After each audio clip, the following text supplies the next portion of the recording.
도련님, 소인이 도련님을 모시고 가겠습니다.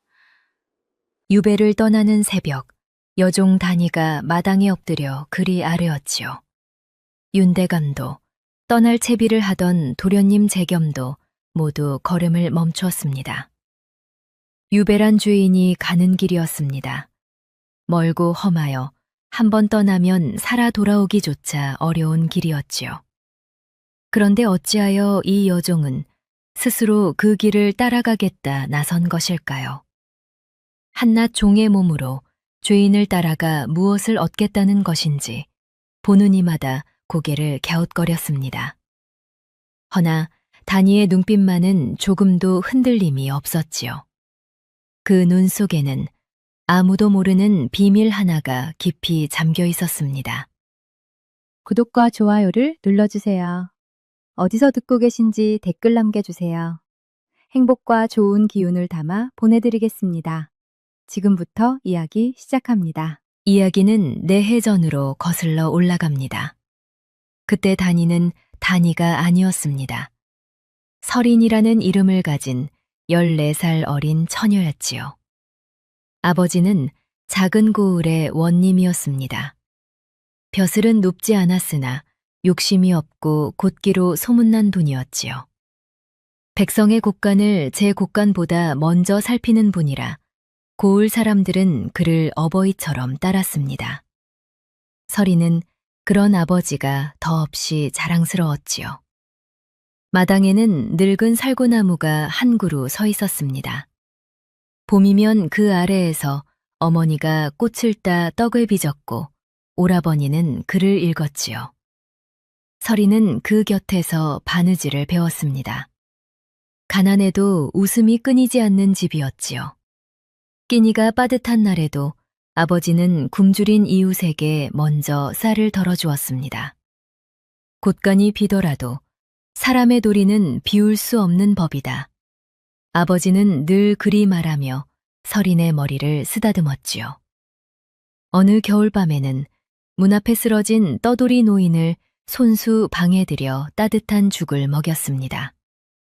어머니가 행여 병이라도 옮을까 걱정하면 아버지는 빙그레 웃을 뿐이었지요. 사람을 살리고 얻는 병이라면 그 또한 복이 아니겠소? 설이는 그런 아버지 곁에서 사람이 어떻게 살아야 하는지를 배웠습니다. 설이는 그 평온한 날들이 영영 이어질 줄로만 알았지요. 그러나 그해 가을 모든 것이 무너지기 시작했습니다. 그 무렵 나라에는 큰 흉년이 들었지요. 땅은 갈라지고 곡식은 마르고 백성은 풀뿌리로 겨우 끼니를 이었습니다. 나라에서는 백성을 살리라며 곡식을 풀어 내려보냈지요. 허나 그 곡식은 굶주린 백성에게 닿지 못했습니다. 중간에서 누군가 그것을 가만히 빼돌리고 있었던 것이지요. 아버지는 밤을 새워 장부를 살피고 그 더러운 손길의 끝을 따라갔습니다. 그 끝에는 한양의 큰 권세, 조판서가 있었지요. 백성의 입에 들어갈 곡식을 가로채는 자가 어찌 나라의 신하라 하겠느냐. 아버지는 떨리는 손으로 상소를 적었습니다. 어머니가 그 소매를 붙잡았지요. 영감, 그 어른은 임금의 외척입니다. 건드려서 무사할 뿐이 아니에요. 무서워 입을 다물면 굶어 죽는 백성은 누가 돌보겠소. 아버지의 목소리는 낮았으나 단단했습니다. 설이는 문틈으로 그 말을 들으며 아버지의 고든 등이 산처럼 든든하게 느껴졌지요. 상소는 한양으로 올라갔습니다. 허나 권세란 참으로 무서운 것이었지요. 며칠이 지나자 일이 거꾸로 뒤집혔습니다. 곡식을 빼돌린 자가 도리어 아버지를 영모로 몰아세운 것이지요. 나라를 어지럽히고 임금을 해치려 했다는 터무니없는 죄목이었습니다. 어느 새벽 마당으로 포졸들이 들이닥쳤습니다. 영모를 꾀한 죄인의 집이다. 한 사람도 놓치지 마라. 잠결에 끌려 나온 서리는 영문도 모른 채 떨었지요. 아버지도 어머니도 오라버니도 모두 오랏줄에 묶였습니다.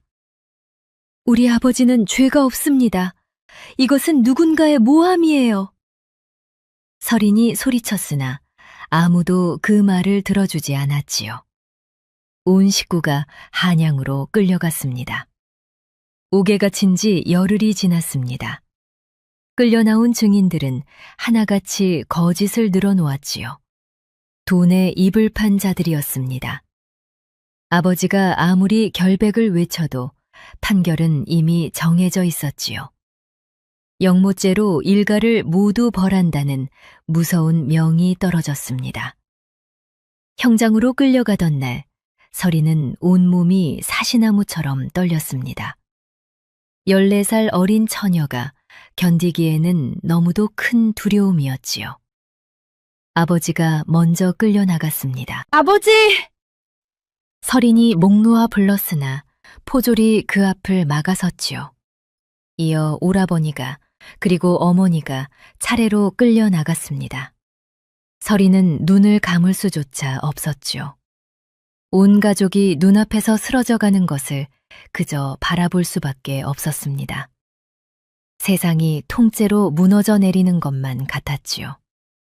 귓속이 멍하니 울리고 다리에서 힘이 쭉 빠졌습니다. 어제까지 살구나무 아래에서 웃던 식구들이 한순간에 사라진 것이지요. 어린 서린이 감당하기에는 너무도 잔인한 하루였습니다. 이제 마지막으로 서린의 차례가 되었지요. 바로 그때였습니다. 형장 한켠 곳간에서 갑자기 불길이 솟구쳤습니다. 불이야! 불이 났다! 순식간에 사람들이 흩어지고 형장은 아수라장이 되었지요. 그 혼란 속에서 누군가 서린의 입을 막고 끌어당겼습니다. 소리 내지 마라. 살고 싶거든 따라오너라. 낯선 목소리였습니다. 정신을 차렸을 때 서린은 어둑한 가마 안에 실려 어딘가로 향하고 있었지요. 가마가 멈춘 곳에는 관복을 입은 한 어른이 서 있었습니다. 윤대감이었지요. 네 아비를 내 잘 알았다.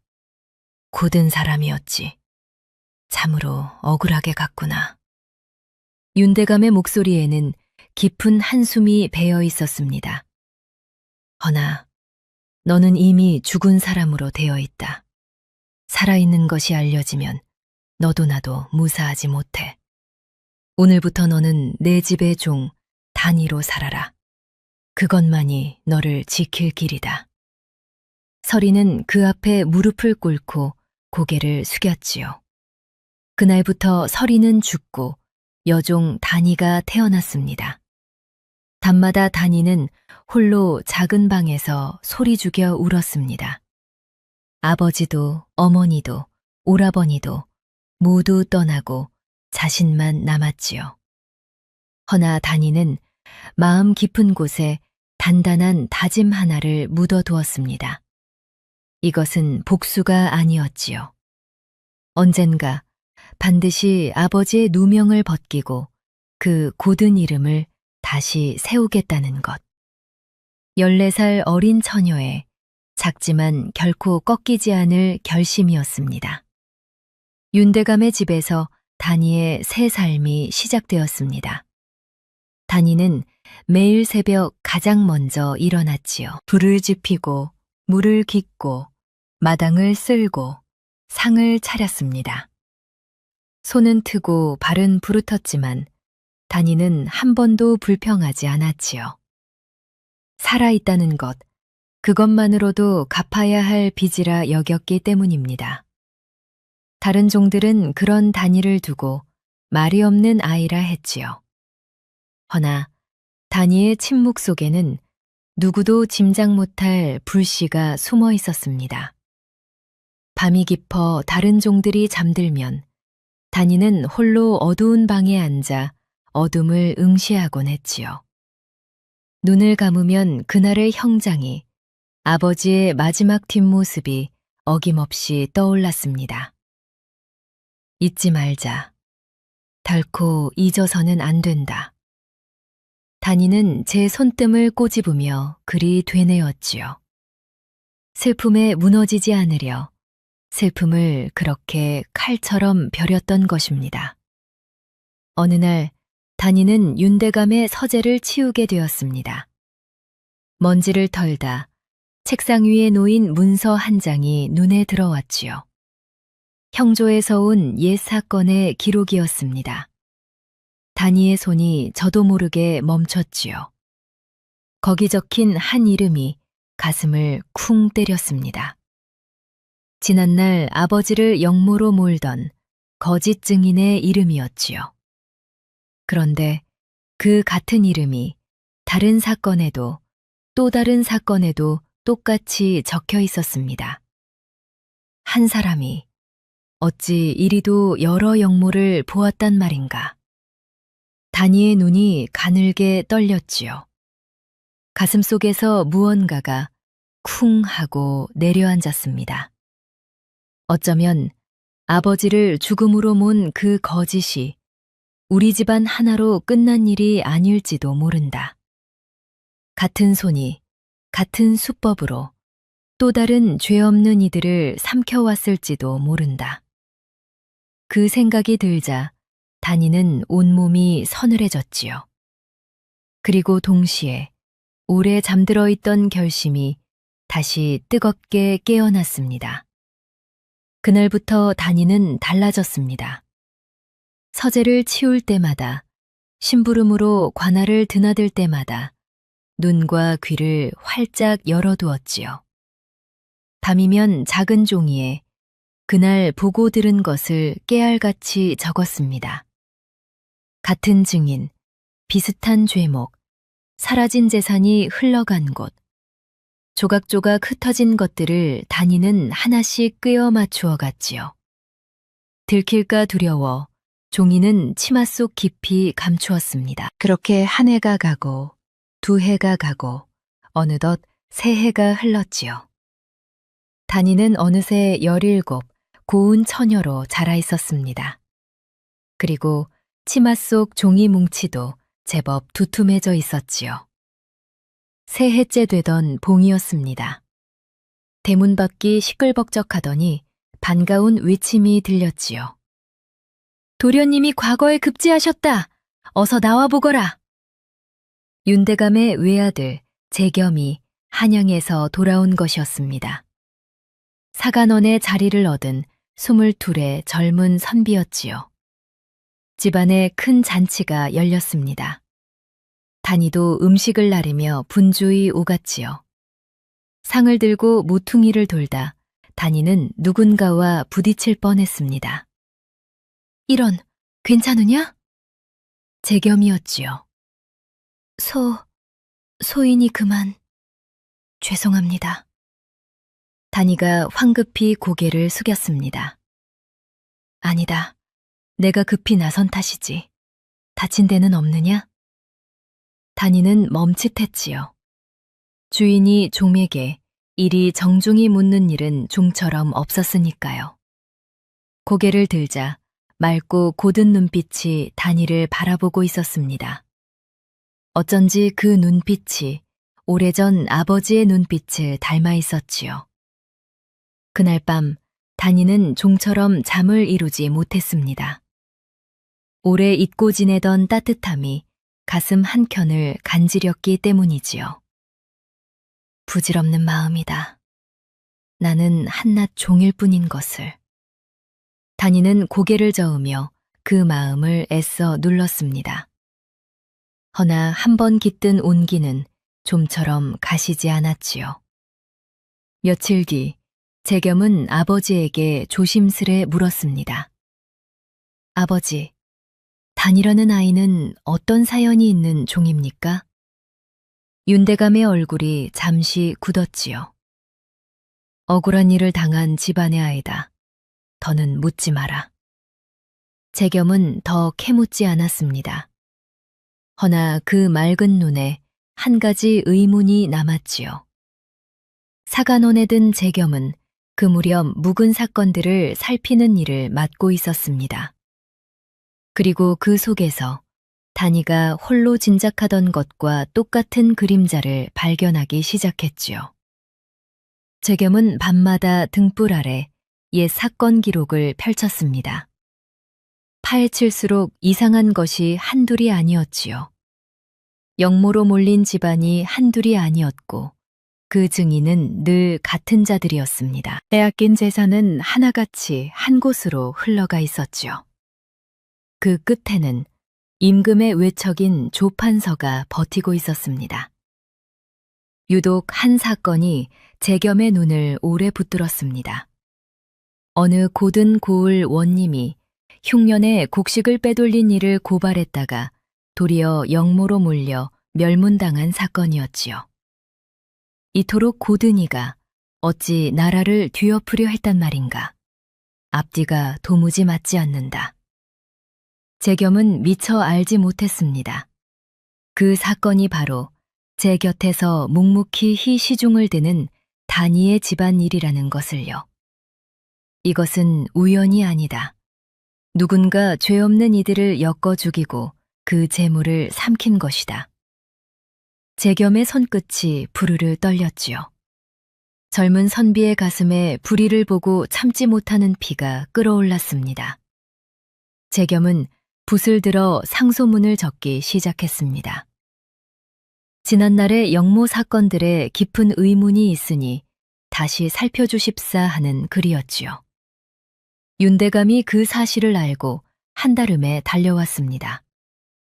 재겸아, 그 일에서 손을 떼거라. 네가 건드린 것은 호랑이 수염이다. 아버지, 죄 없이 죽은 이가 한둘이 아닙니다. 어찌 못 본 척 하겠습니까? 네 한 몸 다치는 것으로 끝날 일이 아니다.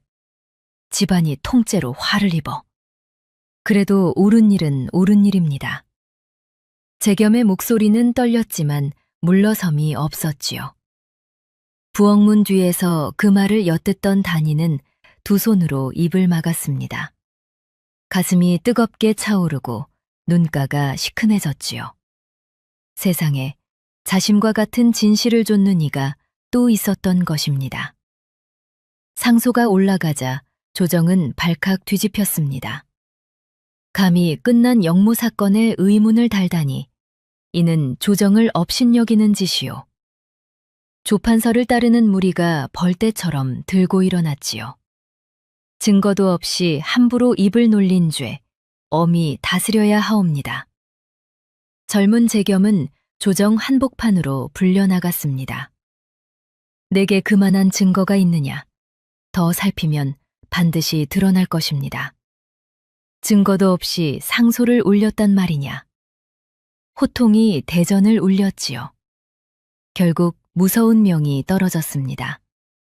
재겸을 멀고 험한 남쪽 견방으로 유배 보낸다는 것이었습니다. 집으로 돌아온 재겸 앞에서 윤대감은 주저앉았습니다. 이 어리석은 거사, 내 글이 말렸거늘. 송구합니다, 아버지. 재겸은 고개를 들지 못했지요.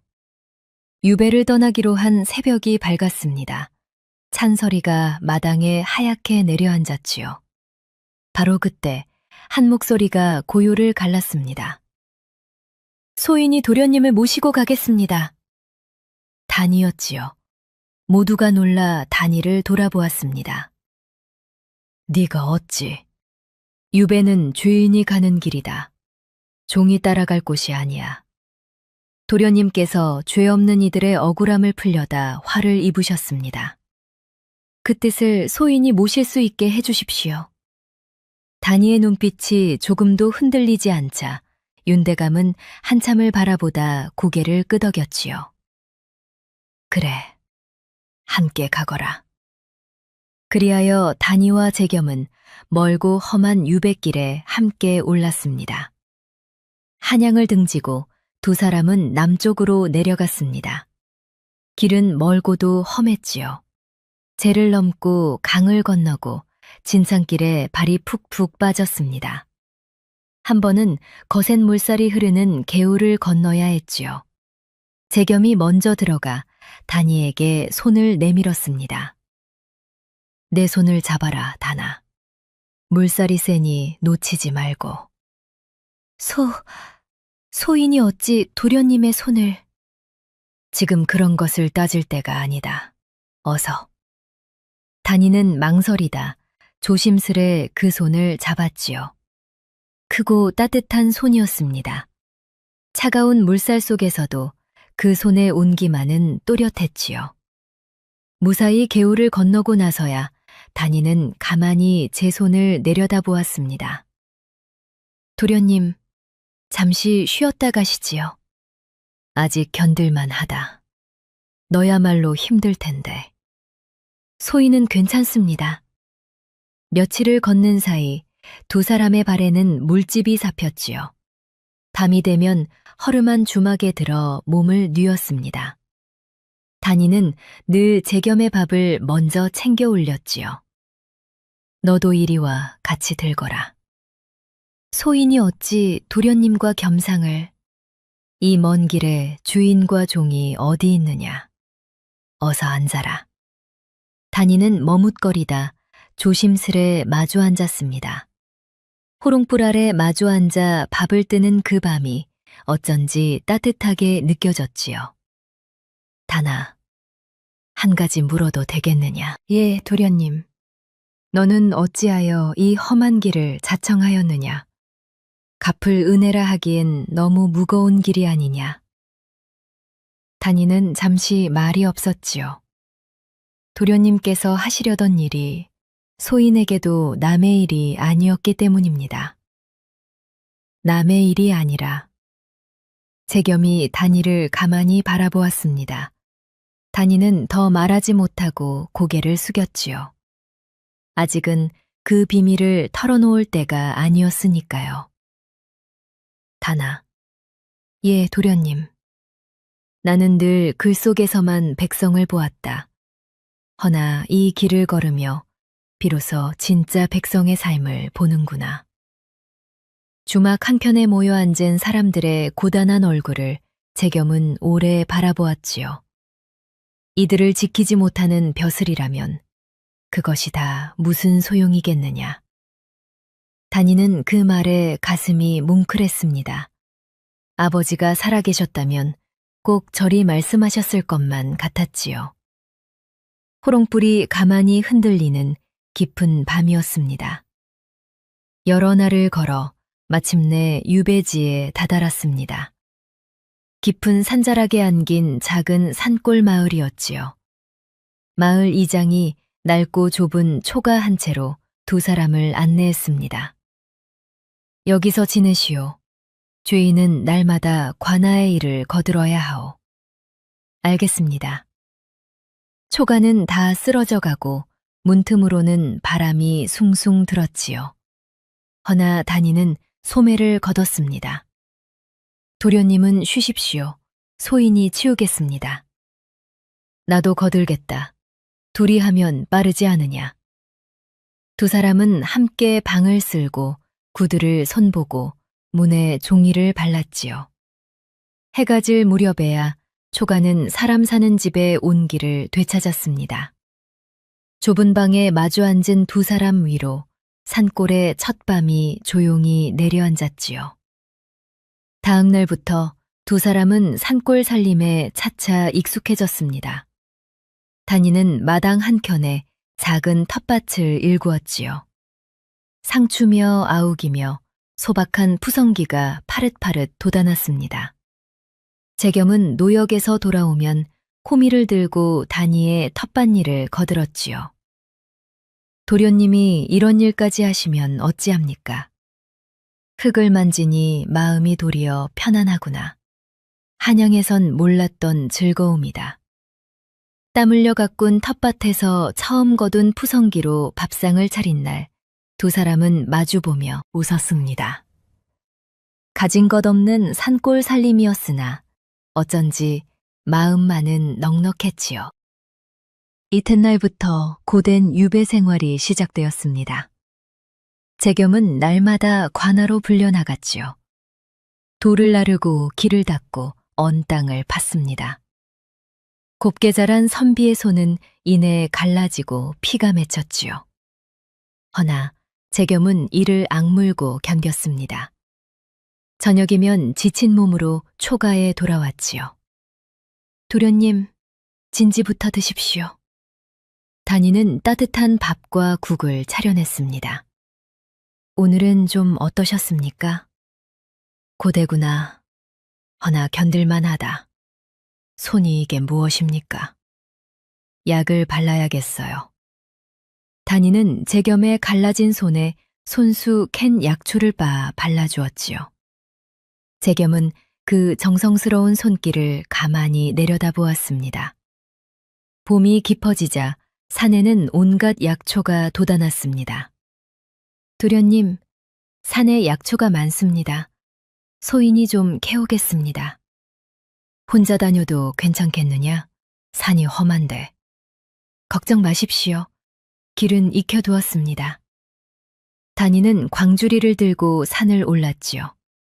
새가 지저귀고 들꽃이 흐드러진 산은 참으로 평화로웠습니다. 오랜만에 단이의 얼굴에도 옅은 미소가 번졌지요. 저녁이면 단이가 캐온 약초로 재겸의 피로를 풀어주었습니다. 이걸 다려 드시면 한결 나으실 거예요. 쓰구나. 허나 몸이 가벼워지는 것 같다. 고맙다, 단아. 그 밤 두 사람은 마당에 나와 밤하늘을 올려다보았지요. 별이 참 많습니다, 도련님. 한양에선 이리 많은 별을 본 적이 없구나. 도련님과 함께라. 소인은 이곳 생활이 그리 나쁘지 않습니다. 재겸의 가슴이 따뜻하게 데워졌지요. 말은 적었으나 두 사람의 마음은 조금씩 가까워지고 있었습니다. 어느 밤에는 재겸이 단이에게 글을 가르쳐 주겠다 했지요. 종에게 글을 가르치시면 남들이 흉봅니다. 흉보라지. 사람이 글을 아는 것이 어찌 흉이 들겠느냐. 나뭇가지로 흙바닥에 글자를 써가며 두 사람은 밤이 깊는 줄도 몰랐습니다. 단이는 이미 글을 알았으나 모르는 척 재겸을 따라 썼지요. 그 시간이 그저 좋았기 때문입니다. 그러던 어느 날이었습니다. 며칠 비를 맞으며 누역을 하던 재겸의 얼굴이 점점 창백해졌지요. 도련님, 안색이용 좋지 않으십니다. 괜찮다. 좀 고단할 뿐이야. 허나 그날 밤 재겸은 자리에 눕더니 끙끙 앓기 시작했습니다. 이마가 불덩이처럼 뜨거웠지요. 도련님, 정신 차리십시오. 재겸은 이미 의식이 가물가물했습니다. 가쁜 숨을 몰아쉬며 헛소리를 했지요. 아버지, 죄 없는 이들이 억울하게. 단이의 가슴이 철렁 내려앉았습니다. 이 깊은 산골에 의원이 있을 리 없었지요. 오롯이 단이의 두 손에 재겸의 목숨이 달려 있었습니다. 단이는 두려움에 잠시 손이 떨렸지요. 허나 곧 이를 악물었습니다. 무너지면 안 된다. 지금 내가 무너지면 이분은 정말 잘못된다. 단이는 산을 헤매며 익힌 약초를 모조리 떠올렸습니다. 열을 내리는 클, 기운을 돋우는 뿌리, 땀을 내게 하는 잎. 하나하나 어머니가 일러주던 옛 기억까지 더듬어가며 약을 지었지요. 단이는 밤새 한숨도 자지 않았습니다. 불을 지펴 물을 끓이고 생강과 계피를 달여 몸을 데웠지요. 도라지를 달여 기침을 가라앉히고 찬 물수건으로 끓는 열을 식혔습니다. 약이 식으면 다시 데워 떠넣고 땀에 젖은 옷을 갈아입혔지요. 제발, 제발 일어나세요, 도련님. 새벽이 가까워질 무렵 단이는 처음으로 하늘에 빌었습니다. 아버지, 어머니, 만약 하늘에 계신다면 부디 이분을 살려주세요. 이분은 소인과 같은 길을 걷는 고든 분입니다. 눈물이 뚝뚝 떨어져 재겸의 손등을 적셨지요. 동이틀 무렵 거짓말처럼 재겸의 열이 잦아들기 시작했습니다. 가쁘던 숨이 고르게 돌아오고 식은땀이 마르기 시작했지요. 살았다. 도련님이 살아나셨어. 그제야 다니는 벽에 기대 스르르 잠이 들었습니다. 한낮이 되어 재겸이 눈을 떴습니다. 낯선 천장이 보이고 곁에는 다니가 지쳐 잠들어 있었지요. 눈밑이 까맣게 패고 손은 갈라져 있었습니다. 밤새 자신을 살리느라 야위어 버린 모습이었지요. 재겸은 조용히 일어나 제 겉옷을 벗어 다니에게 덮어주었습니다. 고맙다, 다나. 네가 아니었으면 나는 이 산에서 죽었겠구나. 잠든 다니를 바라보는 재겸의 눈에 알 수 없는 물기가 어렸지요. 너는 어찌하여 이리도 나를 살리려 애쓰는 것이냐. 재겸은 차마 깨우지 못하고 그저 곁을 지켰습니다. 이윽고 다니가 부스스 눈을 떴지요. 도련님, 정신이 드셨어요? 열은 좀 어떠세요? 다니가 화들짝 놀라 다가오자 재겸이 그 손을 가만히 붙잡았습니다. 네 덕분에 살았다. 이 은혜를 내 평생 잊지 않으마. 은혜라니요. 당연한 일을 했을 뿐입니다. 당연하지 않다. 너는 네 잠과 네 몸을 깎아 나를 살렸어. 다니는 그만 고개를 숙였지요. 뜨거운 것이 자꾸만 눈가로 차올랐기 때문입니다. 생사를 함께 넘은 그 밤 이후로 두 사람은 더 이상 주인과 종이 아니었습니다. 서로의 목숨을 제 목숨보다 귀히 여기는 사이가 되어 있었지요. 가을로 접어들 무렵이었습니다. 산에서 약초를 캐던 다니는 마을 사람에게서 이상한 이야기를 들었습니다. 산 너머 외딴 움막에 웬 늙은 선비가 혼자 산다오.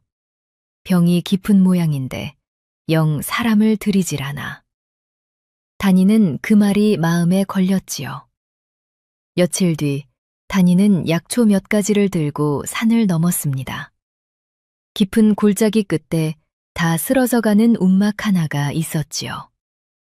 안에 뉘 계십니까? 약초를 좀 가져왔습니다. 대답이 없었습니다. 다니는 문 앞에 약초를 두고 돌아왔지요. 사흘 뒤 다시 가보니 약초는 사라지고 없었습니다. 다니는 또 약초를 두고 왔지요. 그렇게 몇 차례를 오가니 어느 날 마침내 움막문이 빠끔히 열렸습니다. 어찌 자꾸 찾아오느냐. 수척한 노인이 경계 어린 눈으로 다니를 보았지요. 어르신께서 편찮으시다 들었습니다. 약초가 도움이 될까 하여 왔습니다. 고약한 아이로구나. 늙은이 하나 죽는 것이 무슨 대수라고. 허나 그 목소리에는 어딘가 메마른 외로움이 배어 있었지요. 다니는 굴하지 않고 정성껏 약초를 갖다 날랐습니다. 한 달쯤 지나자 노인은 다니를 움막 안으로 들였지요. 좁은 움막 한켠에는 낡은 책 몇 권이 가지런히 쌓여 있었습니다. 종의 차림을 한 아이가 한자책을 흘깃 알아보는 것을 노인은 놓치지 않았지요. 너는 예사종이 아니로구나. 다니는 가슴이 철렁했지만 그저 고개를 숙였습니다. 그 뒤로도 다니는 사나흘에 한 번씩 산을 넘었지요. 약초만이 아니라 따뜻한 나물밥이며 미음을 지어 날랐습니다. 허의원은 처음엔 까칠하게 굴었으나 차츰 마음을 열었지요. 늙은이 하나 챙긴다고 내게 무슨 득이 되겠느냐. 득을 바라고 하는 일이 아닙니다. 그저 어르신이 외로워 보여서요. 그 말에 허의원의 주름진 눈가가 잠시 붉어졌지요. 오래 사람을 등지고 산 노인에게 다니의 정성은 메마른 땅에 스미는 봄비 같았습니다. 여러 날을 오가며 정이 들자 노인이 먼저 입을 열었습니다. 나는 한때 내 의원에 있던 사람이다. 허시라 한다. 내 의원이라면 어찌 이런 산중에. 여태 전 나는 이상한 것을 보았다. 멀쩡한 사람들이 자꾸 역모로 죽어나가더구나. 허 의원의 목소리가 낮아졌지요.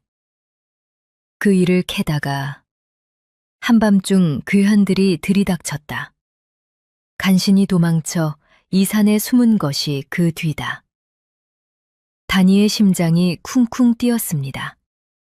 자신이 홀로 쫓던 그림자를 이 노인도 보았던 것이지요. 혹시 그 증인들 가운데 같은 이름이 자꾸 나오지 않던가요? 허 의원이 흠칫 놀라 다니를 보았습니다. 네가 그것을 어찌 아느냐? 다미는 한참을 망설이다 마침내 결심했습니다. 소인의 집안도 역모로 멸문분당했습니다. 소인만 홀로 살아남았지요. 허 의원의 눈이 크게 떨렸습니다. 그러했구나. 그래서 그 눈에 그런 불씨가 있었어. 그날부터 두 사람은 가진 것을 조금씩 맞추어 보았지요. 허 의원이 기억하는 증인의 이름과 다니가 모은 종이 속 이름이 똑같았습니다. 빼앗긴 재산이 흘러간 곳도 그 끝에 버틴 권세도 하나였지요. 틀림없다. 이 모든 것은 한 손에서 나온 일이다. 그 손이 조 판서로군요. 조심하거라. 그자들은 눈 하나 깜짝 않고 사람을 없앤다. 다니는 가슴 깊이 그 말을 새겼습니다. 허나 두려움보다 진실에 한 걸음 다가섰다는 떨림이 더 컸지요. 그 무렵 재겸도 다니의 달라진 기색을 어렴풋이 느끼고 있었습니다. 밤늦도록 무언가를 골똘히 들여다보다 황급히 감추는 모습을 몇 번이고 보았기 때문이지요. 다나, 요즘 무슨 근심이라도 있느냐? 안색이 어둡구나. 아, 아닙니다, 도련님. 그저 산일이 고되어 그렇습니다. 다니는 애써 웃어 보였지만 재겸은 그 웃음 뒤의 그늘을 놓치지 않았지요. 허나 굳이 캐묻지는 않았습니다. 때가 되면 다니가 스스로 말해주리라 그리 믿었기 때문이지요. 그 무렵 다니는 장터에 약초를 팔러 내려갔습니다. 한 푼이라도 보태어 재겸의 끼니를 챙기려는 마음이었지요. 이보게, 그 약초 한 묶음에 얼마인가? 한 사내가 다가왔습니다. 나이든 양반 차림의 사내였지요. 값을 일러주려던 다니는 사내의 얼굴을 보고 그만 얼어붙고 말았습니다. 지난날 아버지의 재판에 끼어있던 관리였던 것이지요. 사내도 다니의 얼굴을 한참 보더니 낯빛이 하얗게 질렸습니다. 너는 그때 그 계집아이가 아니냐? 분명 죽었다 들었거늘. 다니는 약초고 뭐고 내던지고 달아나기 시작했지요. 개석거라! 사내가 뒤쫓았지만 산길에 밝은 다니가 더 빨랐습니다. 허나 다니는 알았지요. 이제 자신의 정체가 드러나는 것은 시간 문제라는 것을요. 숨이 턱에 차도록 초가로 돌아온 다니는 재겸 앞에 무릎을 꿇었습니다. 도련님, 더는 숨길 수가 없습니다. 소인의 정체를 말씀드리겠습니다. 천천히 말해보거라. 소인의 본디 이름은 다니가 아니라 설인입니다. 역모로 멸문당한 집안의 딸이지요. 도련님의 아버님께서 형장에서 소인만을 빼돌려 살려주셨습니다. 재겸의 얼굴이 천천히 굳어졌지요. 그래서 네가 그토록 많은 것을 알고 있었구나. 글도, 약도, 세상 이치도. 소인은 3년이 넘도록 영모 사건들이 조작되었다는 증거를 몰래 모았습니다. 단이는 치마 속에서 두툼한 종이 뭉치를 꺼냈지요. 도련님께서 올리신 상소의 내용이 소인이 모은 것과 한치도 다르지 않았습니다. 그래서 이 험한 길을 따라온 것이로구나. 재겸의 목소리가 떨렸습니다. 긴 침묵 끝에 재겸이 조용히 단이의 손을 잡았습니다. 고개를 들어라, 설이나. 처음으로 불린 제 본디 이름에 단이의 눈에서 눈물이 왈칵 쏟아졌지요. 속인 것이 아니다. 너는 살아남으려 했고 억울함을 풀려 했을 뿐이야. 나도 같은 일을 하고 있었다. 우리는 처음부터 같은 길을 걷고 있었던 게다. 도련님, 이제 혼자가 아니다. 함께 이 진실을 끝까지 밝히자. 단이는 고개를 끄덕이며 흐느꼈습니다. 오래도록 가슴을 짓누르던 비밀을 마침내 내려놓은 것이지요. 허나 평온은 기우지 않았습니다. 바로 그날 밤 관아의 군졸들이 초가를 에워쌌으니까요. 죄인 윤재겸은 나오라. 영무가문의 생존자를 숨겼다는 밀고가 있었다. 문을 박차고 군졸들이 들이닥쳤지요. 다음 날 두 사람은 관아로 끌려갔습니다. 마침 그곳에는 한양에서 내려온 외척의 고위 관리가 와 있었지요.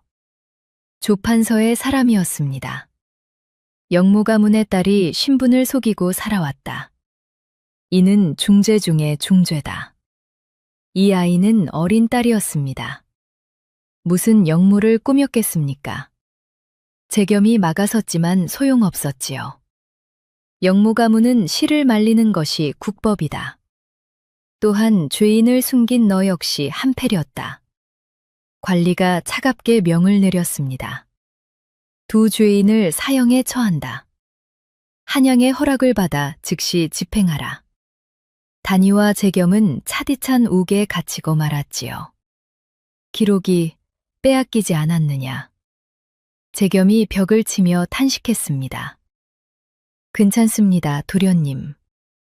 어둠 속에서 단이가 조용히 말했지요. 소인이 지닌 것은 한 벌이 아닙니다. 진짜는 산중 어르신께 맡겨두었습니다. 허 의원께 말이냐? 예. 혹시 모를 일에 대비해 사본을 따로 만들어 두었지요. 허나 우리가 일이 갇혀 있는데 그것이 무슨 소용이란 말이냐. 아직 끝나지 않았습니다. 단이의 눈빛이 어둠 속에서 또렷이 빛났지요. 며칠 뒤 옥 바깥에서 익숙한 목소리가 들려왔습니다. 바로 허 의원이었지요.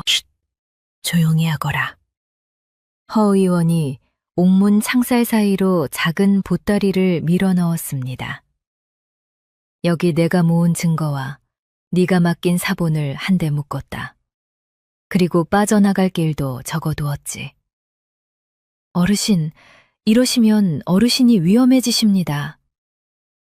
나는 이미 늙었다. 이 한 몸, 진실을 위해 쓸 수 있다면 무엇이 아깝겠느냐. 안 됩니다, 어르신. 들어라, 설이나.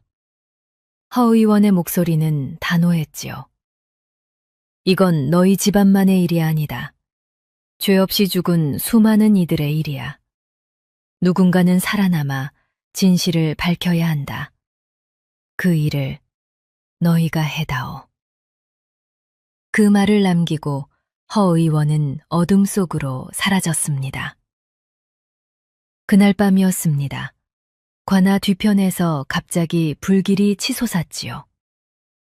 불이야! 어서 불을 꺼라! 군졸들이 모두 그쪽으로 몰려갔습니다. 지금입니다, 도련님! 단이와 재겸은 미리 느슨하게 해둔 창살을 밀어내고 옥을 빠져나왔지요. 어둠을 틈타 산으로 내달렸습니다. 죄인이 도망친다! 잡아라! 뒤에서 고함이 터졌지요.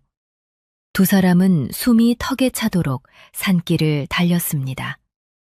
나뭇가지가 얼굴을 핥히고 돌부리에 몇 번이나 달이 걸렸지요. 도련님, 이쪽입니다. 소인이 길을 압니다. 단이가 앞장서서 어둠 속을 헤쳐나갔습니다. 오래 약초를 캐며 익힌 산길이 이 밤 두 사람의 목숨을 구하고 있었지요. 뒤쫓는 횃불은 멀어졌다 가까워지기를 몇 번이고 거듭했습니다. 허 의원의 움막에 다다랐지만 그곳은 텅 비어 있었지요. 어르신, 어르신! 대답은 없었습니다. 단이의 눈에서 뜨거운 것이 흘러내렸지요. 가야 합니다, 도련님. 어르신의 희생을 헛되이 할 수는 없어요. 두 사람은 다시 달렸습니다.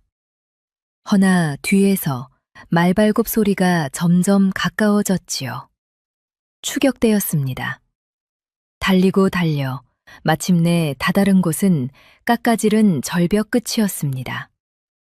앞은 천길 낭떠러지, 뒤는 횃불을 든 추격대. 더는 갈 곳이 없었지요. 순순히 잡혀라! 도망칠 곳은 없다! 재겸이 단이를 등 뒤로 감추며 섰습니다. 미안하다, 설이나. 여기까지인 모양이다. 아닙니다, 도련님. 도련님과 함께라면 소인은 두렵지 않습니다. 두 사람이 서로의 손을 꼭 잡은 바로 그 순간이었지요. 산 아래에서 또 다른 말발굽 소리가 우레처럼 밀려 올라왔습니다. 모두 멈추어라! 쩌렁쩌렁한 외침과 함께 수십 개의 횃불이 산을 밝혔지요. 앞장선 이는 다름 아닌 윤대감이었습니다. 아버지! 재겸아! 늦어서 미안하구나. 윤대감은 가쁜 숨을 몰아쉬며 품에서 문서 하나를 꺼냈지요. 전하께서 친히 명을 내리셨다. 윤재겸의 유배를 거두고 한양으로 압송해 다시 조사하라 하셨다. 이것은 임금의 어명이다. 누가 감히 거역하겠느냐.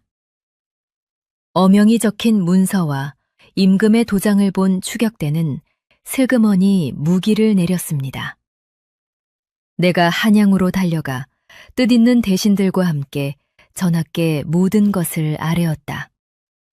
이제 이 두 사람은 어명으로 보호받는다. 절벽 끝에서 단이와 재겸은 그렇게 죽음의 문턱을 넘어 살아났지요. 멀리 동력 하늘이 뿌옇게 밝아오고 있었습니다. 한양으로 향하는 길은 그러나 순탄치 않았습니다. 조심하십시오. 저들이 가만히 있지 않을 것입니다. 윤대감을 따르던 늙은 선비의 말은 곧 들어맞았지요. 이튿날 산길에서 복면을 쓴 자객들이 들이닥쳤습니다. 단이를 지켜라. 재겸이 단이의 앞을 막아섰지요. 한 자객이 휘두른 칼이 재겸의 팔을 스쳤습니다. 도련님! 붉은 피가 소매를 적셨지요. 허나 재겸은 물러서지 않았습니다. 윤대감의 사람들이 가까스로 자객들을 물리쳤지요. 단이는 떨리는 손으로 제 치마를 찢어 재겸의 팔을 동염했습니다. 소인 때문에 또 다치셨어요. 아니다. 내가 지키고 싶어 지킨 것이니 그런 말 말아라. 피 흐르는 팔로도 재겸은 단이를 보며 옅게 웃었지요. 마침내 두 사람은 한양에 다다랐습니다. 설인에게는 4해 만에 다시 밟는 한양 땅이었지요. 저 멀리 가족이 쓰러져간 그 형장이 보였습니다. 가슴이 먹먹해진 단이의 손을 재겸이 가만히 잡아주었지요. 괜찮다, 설이나. 이제 내가 곁에 있다. 그날 밤 두 사람은 종처럼 잠들지 못했습니다. 내일이면 임금 앞에서 4해를 건 진실이 판가름 나는 것이지요. 도련님, 전하께서 우리 말을 믿어주실까요? 모르겠다. 허나 우리가 할 일은 오직 하나. 있는 그대로의 진실을 아르는 것뿐이다. 무슨 일이 있어도 두려워 말자. 우리는 옳은 길을 걸어왔으니. 재겸의 차분한 목소리에 단이는 조금씩 마음을 다잡았지요. 두 사람은 서로의 손을 꼭 잡은 채 그 긴 밤을 함께 지새웠습니다. 얼마 뒤 두 사람은 마침내 임금 앞에 나아가게 되었습니다. 대전에는 좌우로 대신들이 늘어서 있었지요. 한쪽에는 뜻있는 선비들이, 다른 한쪽에는 조판서의 무리가 서 있었습니다. 어저에 앉은 임금이 매서운 눈으로 두 사람을 굽어보았지요. 윤재겸, 영모 사건들이 거짓이라는 증거를 모았다 하던데 그것이 사실이냐? 그러하옵니다, 전하. 이 사람 설인과 더불어 4해에 걸쳐 모은 것이옵니다. 단이가 품에서 두툼한 증거 뭉치를 꺼내 바쳤습니다. 임금이 그것을 한 장 한 장 넘겨보았지요. 대전에는 무거운 침묵이 흘렀습니다. 같은 증인이 어찌 이리도 여러 사건에 나오느냐? 한 사람이 5번 영모를 보았다는 것이 말이 되느냐? 조판서의 무리가 황급히 나섰지요. 전하, 그것은 한낱 우연이옵고 영모 가문 딸의 모함이 분명하옵니다. 우연이라. 임금이 차갑게 웃었습니다. 그렇다면 형조로 하여금 낱낱이 다시 조사하게 하라. 거짓이면 이들을 벌하고 진실이면. 임금의 눈이 조판서의 무리를 똑바로 향했지요. 연루된 자들을 지위 고하를 막론하고 모조리 처벌하리라. 대전이 찬물을 끼얹은 듯 고요해졌습니다. 형조의 조사가 시작되자 진실은 둑이 터지듯 쏟아져 나왔습니다. 거짓 증언을 일삼던 자가 잡혀와 무릎을 꿇었지요. 소인은 그저 시키는 대로 했을 뿐입니다. 누가 시켰느냐? 바른 대로 고하라. 조 판서 어른의 사람이 돈을 주며 시켰사옵니다. 한 사람이 입을 열자 줄줄이 자백이 터져 나왔습니다. 위조된 문서가 드러나고 매수된 증인이 드러나고 흘러간 재물의 길이 환히 밝혀졌지요. 15건의 영모 사건 가운데 무려 12건이 거짓으로 꾸며진 것이었습니다. 그리고 빼앗기 재물은 하나같이 조판서의 곳간으로 흘러 들어가 있었지요. 설인이 4해에 걸쳐 모은 종이 한 장 한 장이 마침내 빛을 본 순간이었습니다. 형조의 관원이 두툼한 조사 결과를 임금 앞에 아뢰었지요. 전하, 빼앗긴 재물의 장부까지 낱낱이 맞추어 보았사옵니다. 이 모든 것이 설인이라는 여인이 모은 기록과 한치도 어긋남이 없었사옵니다. 임금이 깊은 한숨을 내쉬었습니다. 한낱 여종의 몸으로 4해를 하루같이 진실을 좇았단 말이냐. 참으로 갸륵하고 또 부끄럽구나. 대전에 늘어선 대신들도 차마 고개를 들지 못했지요. 조사 결과를 들은 임금은 진노했습니다. 감히 임금의 눈을 가리고 죄 없는 백성을 죽여 그 재물을 삼켰단 말이냐. 전하, 통촉하여 주시옵소서. 조판서가 바닥에 엎드려 빌었지요. 허나 임금의 음성은 서늘하고 단호했습니다. 외척이라 하여 더는 봐주지 않겠다. 권세를 믿고 나라를 종먹은 죄, 가장 무겁게 다스리리라. 이번에는 달랐지요. 지난날 같으면 꼬리만 자르고 몸통은 살려두었을 것이나 임금은 끝까지 파고들었습니다. 조판서를 비롯해 거짓 영모를 꾸민 무리가 한 사람도 빠짐없이 잡혀들었지요. 권세의 가장 높은 자리에 있던 자까지 마침내 그 죄값을 치르게 된 것입니다. 얼마 뒤 거짓 영모를 꾸민 무리에게 무거운 벌이 내려졌지요. 형장으로 끌려가는 그들의 모습을 백성들은 똑똑히 지켜보았습니다. 지난날 죄 없는 이들이 끌려가던 바로 그 자리였지요. 하늘이 무심치 않다는 말은 더디어도 끝내 참인 모양이었습니다. 백성들은 거리로 쏟아져 나와 묵은 채증이 내려가듯 환호했지요. 임금이 다니와 재겸을 가까이 불렀습니다. 너희가 끝내 진실을 밝혔다. 참으로 장하구나. 황공하옵니다, 전하. 윤재겸, 너의 유배를 거두고 본디 자리로 돌려보내노라. 그리고 설인, 내 집안의 누명을 깨끗이 벗기고 그 명예를 되돌려주겠다. 다니의 눈에서 뜨거운 눈물이 주르륵 흘러내렸지요.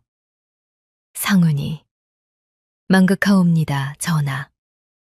거짓 영모로 빼앗겼던 12집안의 명예가 모두 회복되었습니다. 빼앗긴 재산도 본디 주인에게 돌아갔지요. 산중에서 홀로 진실을 지키다 쓰러진 허 의원의 공도 임금이 친히 기렸습니다. 훗날 다니와 재겸은 그 산중 움막을 다시 찾았지요. 빈 움막 앞에 작은 비석을 세우고 정성껏 절을 올렸습니다. 어르신 덕분에 진실이 끝내 세상에 나왔습니다. 부디 그곳에서는 더 이상 외롭지 않으시기를. 바람결에 풀잎이 사르락 흔들리는 것이 마치 노인의 대답인 듯 하였지요. 오래도록 묻혀있던 진실이 마침내 환한 세상으로 걸어 나온 것이지요.